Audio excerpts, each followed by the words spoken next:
La Seconde Guerre mondiale, quatrième partie, la fin de la guerre.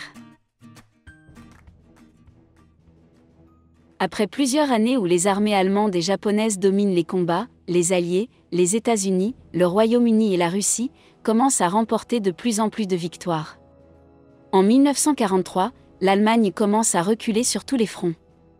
En Russie, les forces soviétiques reprennent l'avantage et les troupes américaines et britanniques débarquent en Afrique du Nord et en Italie.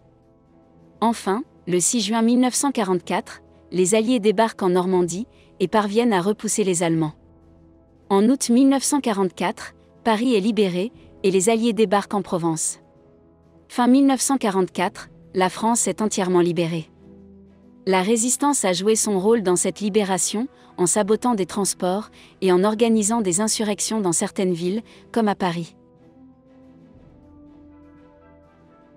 Finalement, en mai 1945, l'Allemagne, envahie à l'est et à l'ouest, n'a pas d'autre choix que de capituler sans condition. La guerre est terminée en Europe. Dans le Pacifique, les Américains ont pris l'avantage sur le Japon dès 1942, mais la reconquête des îles du Pacifique est très lente. Pour accélérer la victoire, les Américains larguent 2 bombes atomiques sur les villes de Hiroshima et Nagasaki le 6 et le 9 août 1945. Ces villes sont détruites et des centaines de milliers de civils sont tués. Quelques jours plus tard, le 2 septembre 1945, le Japon capitule lui aussi sans condition. La Seconde Guerre mondiale est enfin terminée. Elle a fait près de 60 millions de morts et anéanti la plupart des pays d'Europe, la Russie et le Japon.